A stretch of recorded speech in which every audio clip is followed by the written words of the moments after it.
Alright guys, I'm back and today I want to talk about this whole Brock Lesnar not signing with WWE stuff. Now, I'm gonna, in this video, talk about the good about Brock Lesnar not signing with WWE and kind of the bad of it. So, in my opinion, I'm gonna really flip the coin. I know a lot of like Brock Lesnar marks are probably gonna go at me at this point, like saying, how dare you say this about Brock, he's like the greatest draw in UFC history. So yeah, he is. So let's talk about the good. Now, if Brock Lesnar doesn't sign with the WWE, that is good for I think WWE. Now I know the Brock Lesnar smarks are gonna like, why is that good? Well, it's gonna be good for one, but they don't have to keep relying on Brock Lesnar all the time because who's the one guy they always rely on for the pay-per-views? It's always Brock Lesnar, Brock Lesnar, Brock Lesnar. I mean, there's got to become a time when Vince McMahon and the people above, well, people, ahead of WWE have got to think to themselves, you know what? We cannot keep doing this with the part timers. Like, these part time wrestlers are taking away from the full roster, and people say, why have the WWE not built so many stars in the last couple of years? And why are they going to like Ring of Honor and New Japan to get their talent from? Because you know why? Because they don't make their own fucking talent. I mean, you'll see now and again where they've established, Seth Rollins and Roman Reigns. But you look at in the past, they haven't really established their own guys. And you've got guys like Cesaro wanting to leave WWE. You've got guys like fucking Bray Wyatt frustrated, Rusev frustrated.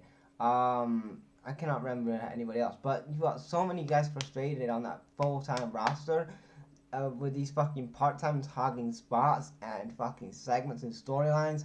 And you've got Vince McMahon saying, oh, well, Cesaro isn't getting over. You know why he isn't getting over, Vince? Because you give it to fucking Brock Lesnar. Brock Lesnar, Bill Goldberg, Triple H, my favorite wrestler of all time, is even taking, as well. Not much as like the other guys, but he is still there, and you still bringing back Taker. Even how much I love Taker and Triple H. Like in my opinion, enough with the part times. I know that they draw. I know that they're a big attraction for WrestleMania, and I know it's for a business.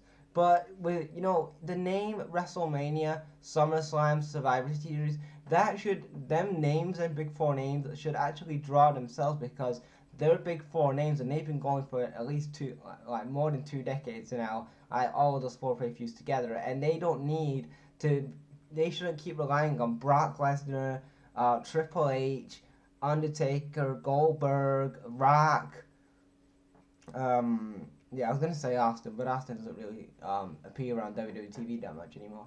But yeah, like I said, guys like that, we don't really want to we want to really focus on the future. Guys like Seth Rollins, Roman, Strowman, Joe, AJ Styles, Nakamura, Bobby Roode, guys like that. You should be focusing on WWE, not guys like the part time. That's the problem what TNA had. What TNA had for a couple of years, they would always focus on the Hogans and the Flairs and the Stings and the Steiners and whoever it was. And that's what I didn't want WWE to turn into. But the last couple of years, it's kind of WWE have done a TNA where they focused on their part-time guys and they're not building up their own guys. Like they built up a couple of guys, but they haven't really built up that many. And when they have guys that they should be building up, they fucking leave the company because they're frustrated. Look at fucking Dolph Ziggler. How many times have you tried to repackage that guy into becoming a star? And then it doesn't go there though, does it? I mean, you've got them on T-shirts. I don't mind them on T-shirts, but on video games. Okay, so let's have a look at the the last full time wrestler you had on a video game before Seth Rollins was CM Punk in 2013, right?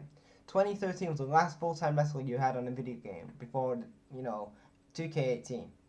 The last couple of like video game coverage you've had Sting, Austin, Rock. Oh, yeah, it was Rock, Austin, Sting, uh, Brock and Goldberg, and you had Cena. Yeah, I'm gonna say John Cena because he's now in that part-time role as well. So you've had John Cena on the cover, and now you only have Seth Rollins on the cover. Now I know that why you do that to get a shitload of money from video games revenue, and I know why they do that. But isn't that a slap in the face to every man and woman who works on that main roster for 365 days a year, who doesn't get to see their families that often. And then you've got these part-timers fucking going on video games and getting all this shitload of money and whatever. I just think that's like total disrespectful, in my opinion, to the wrestlers who are just like busting their ass and stuff like that. And you know, in my opinion, if Brock Lesnar doesn't sign with WWE, then you know what? I think it's good. But you look at the bad. Yes, they could lose maybe some, lose some stock power and some big names to WrestleMania. But you've got to at some point, Vince McMahon, wake up and say that we've got to build our new stars. We cannot keep relying on a 40-year-old Brock Lesnar and a 45-year-old Triple H and a 50-year-old Goldberg and a 50-something-year-old Undertaker for WrestleMania. We've got to keep building our stars, and obviously the name WrestleMania should be a big name anyway. It shouldn't need your part-timers to sell WrestleMania. WrestleMania, the name, and Survivor Series, the name, and SummerSlam, the name, should actually sell. The pay-per-view used to actually sell used to sell it to people. Like, obviously in the NWA days, you had your Starrcade and whatever. That would actually sell because it's Starrcade, and he knew that was going to be a big draw. And because, people wanted to see back then Flair and Ricky Steamboat when they was full-time guys. They didn't have part-time guys in the NWA and, WCW and, even WWF back in the 80s and 90s. They were full-time guys, back then. And, when people watch it now, they only think, oh, I want to see Brock Lesnar, I want to see this guy. They don't think about watching it all year round. Like, you'll get the odd fan that will say, oh, I'll stick around maybe for after WrestleMania, then fuck it. What you need to do is actually, when you actually get these fans from when they watch from SummerSlam, WrestleMania, and the Survivor Series, what you have to do is you have to have intriguing storylines and actually give these guys, these casual fans, a reason why to tune into your product and actually get invested into watching an episode of Raw or watching watching something on the network like a 205 or NXT, invested in NXT and actually getting to know the NXT characters, because if you really want to get those old school fans back from the old WCW, ECW, WWF fans, and if they stick around maybe for a Raw or a SmackDown and they say, hey, I like watching Baron Corbin and Bray Wyatt and Cesaro and Dolph Ziggler, I might stick around to see what these guys do in The Miz, instead of just saying, oh, I've seen Goldberg, I've seen Lesnar and Sting or whoever it was, I'll see you guys next year. Yeah, that's what a casual fan does. Like, they see like who they used to know when they used to watch wrestling, like a Brock Lesnar or Triple H or Taker, and they go, oh, okay, I'll see you next year, Vince.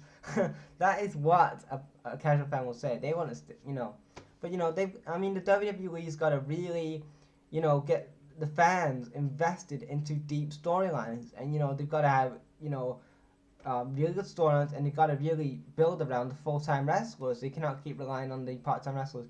Now, I know I've been rambling on this for like nearly 9 minutes now, so I'm going to end this video. So, yeah, what do you guys think about Brock Lesnar not signing? This was kind of like a mini rant, talk about the part-time and stuff like that. So, hope you guys like this video, and I'll check you later.